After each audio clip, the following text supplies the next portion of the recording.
आए थे तो बोले मैं प्रधान सेवक हूं, 5 साल बाद बोले शहंशाह, पूरे शहंशाह की तरह, राजा की तरह चलने लगे। अब जाने लगे हैं तो साहब विष्णु का अवतार, भगवान का अवतार बायोलॉजिकल तो है ही नहीं, सीधा आए ऊपर से। तो आप सोचिए 10 साल में 16 लाख करोड़ इन्होंने अपने दोस्तों पर लुटाए, अरबपतियों को और अरबपति बनाया। देश की ये स्थिति हो गई जिसको हम आत्मनिर्भर भारत का नारा दिए थे, हमारे नरेंद्र मोदी जी ने दिया था। उस देश में, उस आत्मनिर्भर भारत में 80 करोड़ लोग मुफ्त अनाज पर निर्भर हो गए।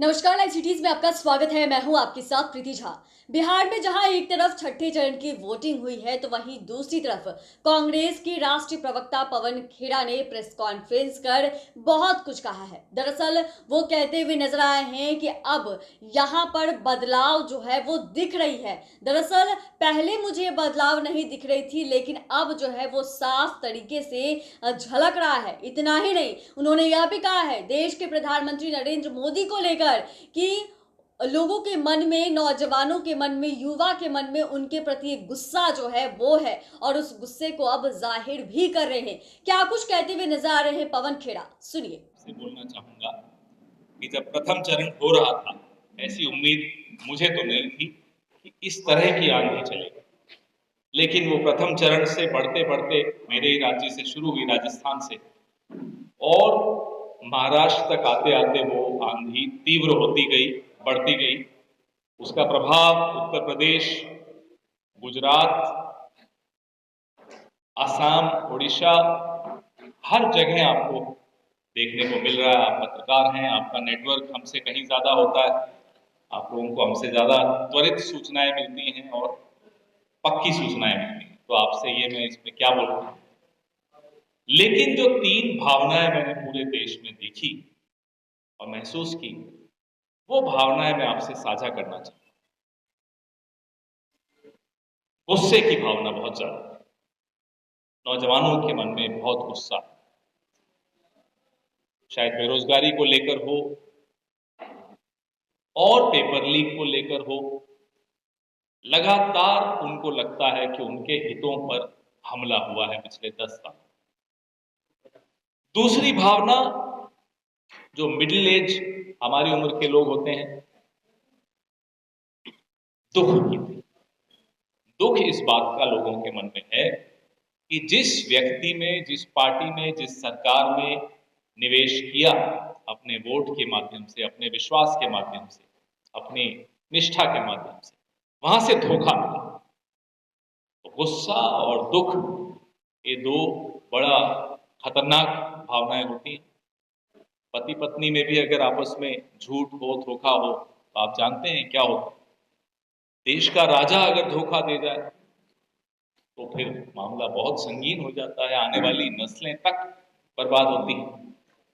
यहां लोगों के मन में एक भावना है कि देश के राजा ने धोखा दिया। और तीसरी भावना, वो लगभग हर वर्ग में है, वो है चिंता, भय। चिंता किस बात की? चिंता इस बात की कि जो बाबा साहेब अंबेडकर का संविधान है और जो संवैधानिक व्यवस्था है, जो लोकतांत्रिक प्रणाली चुनावों की है, शायद अब ये सब समाप्त हो जाएगा अगर ये व्यक्ति, ये पार्टी फिर से आ गई। तो गुस्सा, दुख, चिंता, ये 3 भावनाएं इस पूरे देश में इस चुनाव को रेखांकित कर रही। 1 घंटे में जिस देश में 2 नौजवान आत्महत्या करें, वहां गुस्सा जायज है। 1 दिन में जहां 30 किसान आत्महत्या करें, वहां दुख जायज है। 1 घंटे में जहां 4 महिलाओं का बलात्कार होता हो, वहां चिंता, भय, दुख और गुस्सा, तीनों चीजें जायज है। ये हो रहा है देश में पिछले 10 साल में। मैं ये नहीं कहता कि जब हमारा शासन था तो किसान आत्महत्या नहीं करते थे, तब भी करते थे, लेकिन तब एक संवेदनशील सरकार थी। राहुल गांधी ने लड़ झगड़ कर किसानों का 72,000 करोड़ रुपया माफ कराया, ऋण माफ कराया। और वो ऋण माफी के बाद भी अर्थव्यवस्था पटरी से उतरी नहीं। डॉक्टर मनमोहन सिंह ने ये सुनिश्चित किया कि अर्थव्यवस्था पटरी पर दौड़ती रहेगी और वो दौड़ती रही। यहां साहब हमारे इस देश के राजा ने, अब तो राजा नहीं है, अब तो अपने आप को भगवान का अवतार मानते। राजा तो पहले थे, आए थे तो बोले मैं प्रधान सेवक हूं, 5 साल बाद बोले शहंशाह, पूरे शहंशाह की तरह, राजा की तरह चलने लगे। अब जाने लगे हैं तो साहब विष्णु का अवतार, भगवान का अवतार बायोलॉजिकल तो है ही नहीं, सीधा आए ऊपर से। तो आप सोचिए 10 साल में 16 लाख करोड़ इन्होंने अपने दोस्तों पर लुटाए, अरबपतियों को और अरबपति बनाया। देश की ये स्थिति हो गई जिसको हम आत्मनिर्भर भारत का नारा दिए थे, हमारे नरेंद्र मोदी जी ने दिया था। उस देश में, उस आत्मनिर्भर भारत में 80 करोड़ लोग मुफ्त अनाज पर निर्भर हो गए। ये है आत्मनिर्भर भारत की हकीकत।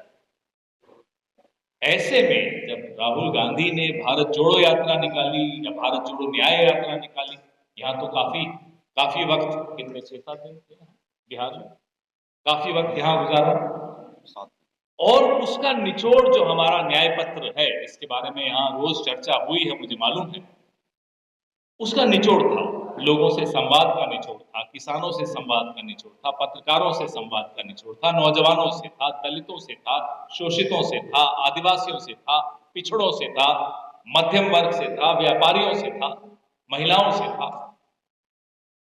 उसी का आपको तो आपने सुना कि कांग्रेस के राष्ट्रीय प्रवक्ता पवन खेड़ा क्या कुछ कह रहे थे। उन्होंने कहा है कि देश में बदलाव की हवा जो है वो अब दिख रही है और नौजवानों में, युवा में और लोगों में प्रधानमंत्री नरेंद्र मोदी के प्रति गुस्सा जो है, जो नाराजगी है, वो भी साफ तरीके से झलक रही है। शुरुआत में ये चीजें हमें नहीं दिख रही थी क्योंकि अभी जो वोटिंग है वो धीरे धीरे हो रही थी। जब पहले चरण की वोटिंग हो रही थी तो उस समय कुछ चीजें जो है वो स्पष्ट नहीं हो पा रही थी, लेकिन छठे चरण तक की वोटिंग जो है वो हो चुकी है और ऐसे में काफी कुछ जो है वो देखने को मिला है और काफी बदलाव जो है वो भी हुआ है। चैनल को सब्सक्राइब करें, फेसबुक पेज को लाइक करें। धन्यवाद।